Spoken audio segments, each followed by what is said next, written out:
This week on Conflict Zone, the former Pakistani Prime Minister Imran Khan faces what he calls 180 false charges and fears he'll soon be back in jail. But the current government says it will hand over to a caretaker administration in August, paving the way for new elections. So will Khan be able to take part? The question is, even if I'm in jail, which I think they will sooner or later put me in jail, will they allow the party to contest election? That's the big question. Khan insists that Pakistan's powerful and unaccountable army is out to get him and is appealing to the world to save the country's democracy. But what kind of democratic record does he have? He was roundly criticised by human rights groups when he was in office. How does he respond now to their charges? And why is he being so soft on the Taliban? Imran Khan, welcome to Conflict Zone. My pleasure. The Pakistani government says it will hand over power to a caretaker government August the 14th, paving the way for general elections. If that happens, do you plan to contest those elections? Oh, most definitely, Tim. We're going to contest the election. Question is, will they allow our party to contest the election? This is the big question right now. Will they allow you? Because you've got something like 180 serious charges against you, all of which you've denied. Doesn't that disqualify you from taking part? Or might it? Well, till the age of 70, I didn't have one criminal case. And in the last few months, I have almost 180. But it's just not just that. My entire party leadership is underground or in jail. And about 10,000 of our workers are in jail right now. So there's a total crackdown on my party. So the question is, even if I'm in jail, which I think they will sooner or later put me in jail, will they allow the party to contest election? That's the big question. And if they don't, you've already suggested that you might start a new party. Is there time for that? Well, we are speaking to our lawyers. I mean, there's no way they can ban a political party which has over 70% rating, public approval in the country. So we're just working out what are the tactics they'll use to ban the party, and then what options have we got after that? Do you foresee a peaceful or a violent campaign? I don't see violence because, elections is something the whole country is waiting for. The vast majority of people are waiting for elections in this country. And so in a way that will let the steam off. But if the other worry is that they might go against the constitution and delay the elections because of fear of losing. On 14th of May this year, the Supreme Court, according to the constitution, had announced the elections of Punjab, which is 60% of Pakistan, but the government refused. So because of fear of losing. So we're still not sure whether they will go ahead with elections. You've been complaining that democracy is hanging by a thread in Pakistan. Surely one of the main reasons for that is that you have a powerful army that's been pulling the strings since independence in the country and without any public accountability. Why did you never manage to bring it under democratic control? Well, Tim, Pakistan started off as a security state. We came to being in 47. In 1948, there was a conflict with India. There was enormous amount of insecurity in Pakistan that will we survive as a state with a neighbor, hostile neighbor 7 times the size. So hence the over-reliance on the military began. And almost half the time we were ruled directly by military through various military dictators. And then the rest by these two families. So I am really an outsider who came in 2018. So therefore the army basically is entrenched in our political system. Now the big question is, how do we now evolve our political system into moving towards a genuine democracy rather than a hybrid system? You were fine with the army, weren't you, as long as they backed you? You once put it you were on one page when it came to policy decisions. Now that you've fallen out of love with each other. You accuse them of persecution and attempting to kill you, and they've thrown these 180 charges against you. Did you really think you could take on the army and win? Look, Tim, the situation is evolving. As they say, you only cross the river once because, as time passes, it no longer is the same sort of Pakistan it was 70 years ago or 20 years ago when General Musharraf imposed a martial law. This is a different Pakistan. In 20 years, we've had a free media. First time you had independent TV channels coming in and a vibrant media. And secondly, we had a movement for the independence of judiciary, which was in 2007 it started. And so our judiciary became fairly independent, whereas previously it was part of the executive. Now the situation in Pakistan is completely different. The acceptability of martial law is just zero in this country now. So what is going on right now is a new equilibrium. How do you now have a system where the elected prime minister has the responsibility, but does he have the authority to implement his program? My 3.5 years in power, I found that we were on the same page. And by the way, army, you mean the army chief, because there's no democracy in the army. So we worked quite well for 3 years. The problem I had was that in the last 6 months, he then decided to he already intrigued with the current prime minister. And to get an extension, he then undermined my government. But the only problem I had with him before that was that I wanted my whole party is called Movement for Justice, bringing the powerful under the law. When you were pushed out of office by the no confidence vote last year, you could have quietly accepted it. You could have gone into opposition and waited to contest the elections. But when you were arrested last May, you claimed the army chief, Asim Munir, was behind it. They're petrified, you said. They know that we will sweep the elections, so they've been looking for an excuse to put me in jail. You also named a senior officer as trying to have you killed. In a way, you were asking for trouble, weren't you? You must have known that at the time. Well, firstly, I might, if it was a normal vote of no confidence, I would have accepted it. The problem was that in this case, there was a lot of money, money exchanged hands, and the army chief, intrigued, used the intelligence agencies, to bring our government down. Now, I still would have accepted it. But I had started my politics 27 years ago against these two corrupt families. Both of them have massive corruption cases against them.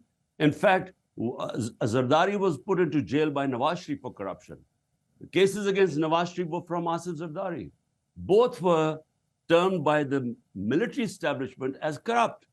So what I objected was that after all this 27 years of struggle, they were imposing the same crooks on us again.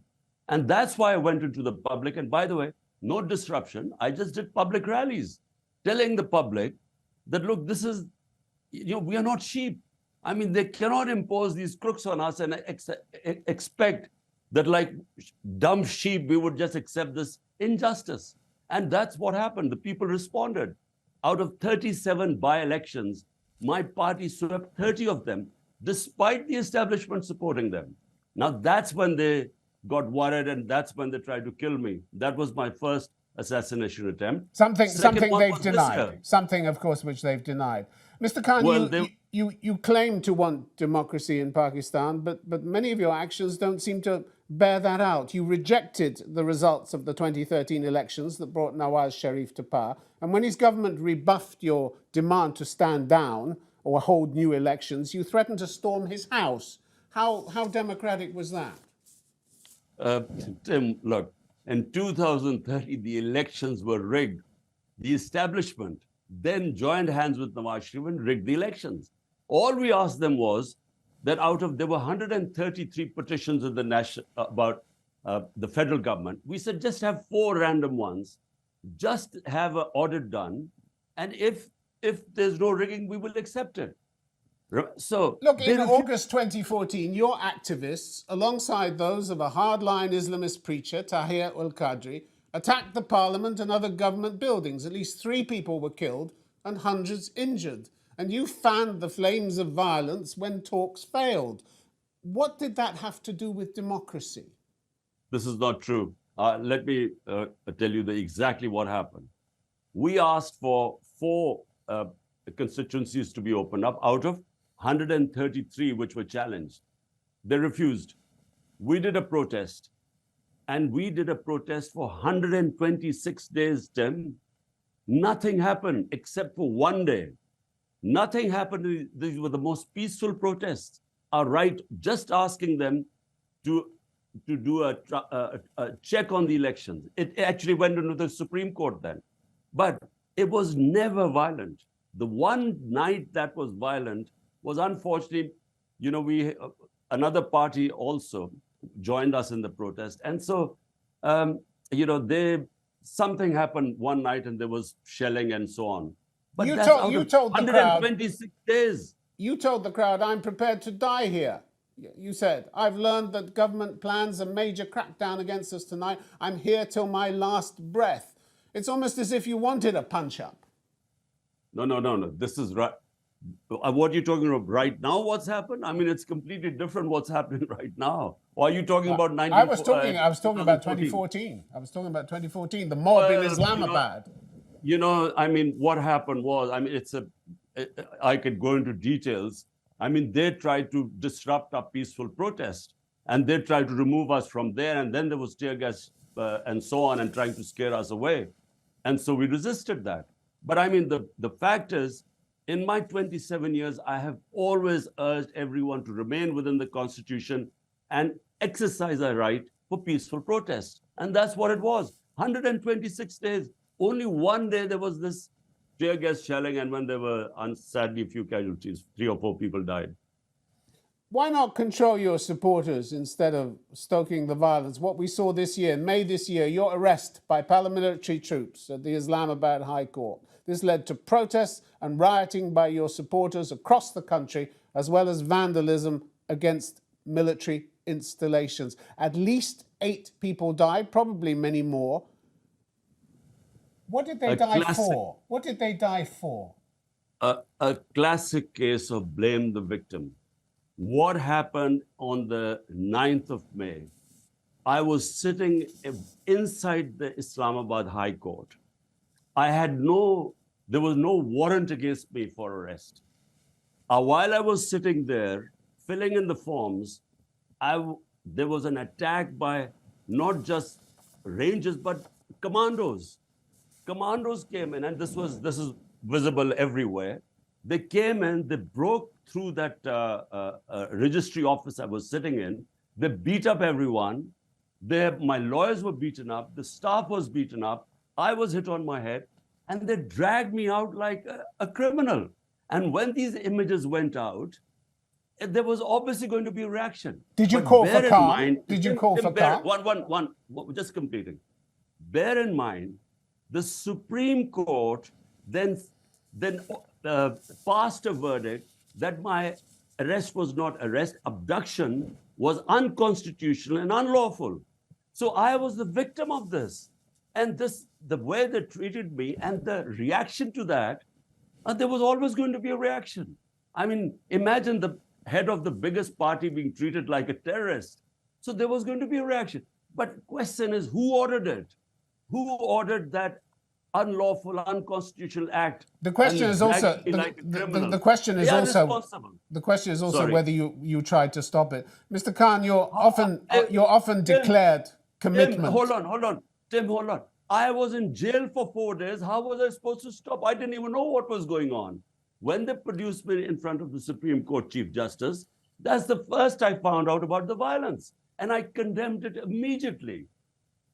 Mr. Khan, your often declared commitment to democracy doesn't seem to have been appreciated by everybody when you were in power. In 2021, your last full year in office, Human Rights Watch says your government stepped up its efforts to control the media and curtail dissent. Authorities harassed and at times detained journalists and other members of civil society for criticising government officials and policies, it said. Are you proud of that? I wish they would give me specific incidents. We have investigated. There were 10 incidents of journalists, who claimed that they had been mistreated. 10 incidents. My party was only responsible for one of them, my government, which immediately we remedied. 3 or 4 of them related to the security forces. We were coming out of the war on terror, and they then thought that these guys were overstepping and the troops were vulnerable and so on. Nothing to do with my government. You cannot compare, Tim, what is going on right now. Our best journalists hounded out of the country, murdered. Four of our top journalists have run out of the country. Our other journalist, who is the highest viewership on YouTube, has been abducted for 2 months. His family doesn't know where he is. All media is controlled today. My name is not allowed to be mentioned on television. Mr. Khan, can we stay with your record? Not even during martial laws, there's such sort of media clampdown. Can we stay with your record? Because still in 2021, Human Rights Watch said the authorities expanded their use of draconian sedition and counter-terrorism laws to stifle dissent and strictly regulate civil society groups critical of government actions. Authorities also cracked down on members or supporters of opposition political parties. In their view, you ran a pretty nasty government, didn't you? Or did Human Rights Watch just make all this up? I wish they would give some specific examples, because I can tell you, my time was liberal. Judiciary was never interfered with. The police was never told to victimize people. 10,000 workers of mine are in jail today. Entire senior leadership is in jail. And you name me the number of times the opposition did protests. Not once did we try and stop them. They have never even allowed us to do one peaceful protest. And the draconian crackdown, listen, Tim, this has never happened in our history. People are being picked up in the middle of the night. Houses are broken in. Houses are robbed by the police. The reign of terror right now, even in General Musharraf's martial law, it was liberal compared to what is happening right now. In 2021, your own Human Rights Commission, Pakistan's own Human Rights Commission, was scathing about what it called your government's deliberate attempts to malign numerous human rights defenders and journalists. The government's increasingly authoritarian tendencies provide, it said, no room for consensus building between the state and civil society. Did they get it wrong as well? Were they making up the stories? Are they biased? What is it? Tim, I never claimed that, there was this nirvana or this great democracy immediately we installed in our 3.5 years. Bear in mind that in the last 60 years, half the time was military dictators and half the time these two families. So my government, this was the first time we were in power. And I can tell you, if you look at our record in terms of victimizing the opponents, 95% of the case against all political opponents were inherited by us, not initiated by us. And merely we were trying to pursue the same cases which we inherited. There was no victimization. I mean, the opposition could do any rallies. There were 3 long marches to Islamabad. Not one case was registered against them. There are 180 cases against me, most of them terrorism cases. There are 2 murder cases. There are 2 corruption cases. There are a blasphemy case against me. And in the last 7 months, this has never happened in our history. I'm almost about to break a world record to reach my double century. I mean, every day I wake up, there's another case. And remember, all my senior leadership is in jail or they're in hiding. So, I mean, I'm totally isolated today. I can't, the police outside my house, they check anyone who comes inside. In our worst martial law, these sort of things never happen. Let's talk about some of your attitudes that have excited, shall we say, less than enthusiasm by the international community. in August 2021, you welcomed the Taliban's seizure of power in Afghanistan, saying that Afghans had broken the shackles of slavery. Having seen how the women of Afghanistan, far from breaking their shackles, have had them brutally reattached by the Taliban, would you like to revise that opinion, or do you choose just not to Look, see that? number one, this was a speech talking about mental colonialism. This was a speech dealing with changing our education syllabus, curriculum, because we still had the old colonial curriculum where the small elite had English medium and the rest had Urdu medium. And there was this big gap between the rich and the poor because of this education. So what I was trying to, it was an Urdu speech in Urdu. I was trying to tell them that we have to break these mental chains of slavery. And basically, I was just referred that in Afghanistan, they've attained their independence. This was made into such a big thing. I mean, Well, it you was never not even revised relevant it, to did you? Afghanistan. But listen, You never revised it.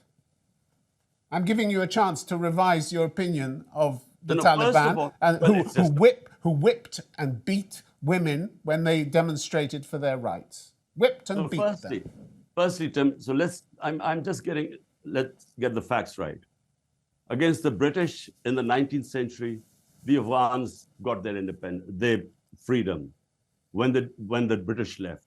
Soviets in 20th century, when they left, they got their freedom. So the US, when they left, they got their freedom. That's how it's just a fact.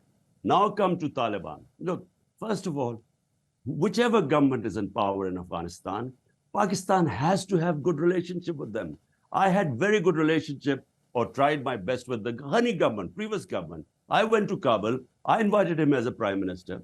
We have a 2,500-kilometer border with Afghanistan. We don't look upon Afghanistan as Taliban government or Ghani government. We look upon them as Afghan government, because if we do not have good relationship with the Afghan government, there are 3 million Afghan refugees living in Pakistan. So you refuse to condemn their crimes? You refuse to condemn their crimes? No. First of all, let me just clear so that you understand.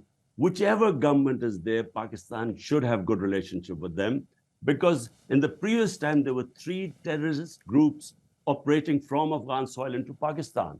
The TTP, ISIL, and then there was the Baloch Liberation Army. So from our point of view, if we have good relationship with the Afghan government, then they will control this cross-border terrorism. That is the main reason. Now you come about Taliban. Look, Taliban must defend themselves, whatever, they should. I'm not their spokesperson. You have nothing to say about the summary executions or enforced disappearances of more than 100 former Afghan security personnel, the hundreds of people who were evicted from their homes. Your administration said we must strengthen and stabilize the current government for the sake of the people of Afghanistan. Why would you, a self-declared Democrat, want to strengthen a government that was and still is repressing and brutalizing so many people in Afghanistan? That's what people in the West find difficult to understand. Tim, first of all, as the Prime Minister of the country, my top priority is people of Pakistan. What is good for them? What is good for our people is peace in Afghanistan. There's been 40 years of conflict in Afghanistan. And whenever there's a conflict in Afghanistan, it spills over into Pakistan's tribal areas. And so we then face destabilization in the northwestern border. So therefore, I mean, it's not up to me to start moralizing about other countries. Why not? You don't have any principles? No, there are principles. But, when you talk about foreign policy of a country, and let me tell you, the Western countries right now, our democracy is being dismantled in front of their eyes. Is there one statement against it? I mean, they talk about when something happens in Hong Kong, they blame China for being anti-democratic, or Russia, or Uyghurs in China. About which you've said nothing. About which you've said nothing. Is there any statement against Pakistan dismantling of our democracy? Up 10,000 people in jail, the sort of victimization going on, and total clampdown on media. So is there any statement by anyone? Because it's not in their interest. So the countries, the Western countries, look to their own interests. In Kashmir, there is total violation of human rights. Is there any condemnation? No, because India is a strategic ally, a bulwark against China. So don't ask countries like us, who have 100 million vulnerable people in this country, 50 million below the poverty line, 50 million just above it. This is our priority. So they used to ask me, give statement against Uyghurs or what China doing, or the Ukraine-Russian conflict. We can't afford these moral statements because our statements could affect people going below the poverty line in this country. All So, right. so I'm as a prime minister, this was my priority rather than talk against all the wrongs being done in this world. All right, Imran Khan, we have to leave it there. Thank you very much indeed for your time. My pleasure, Tim. Thank you.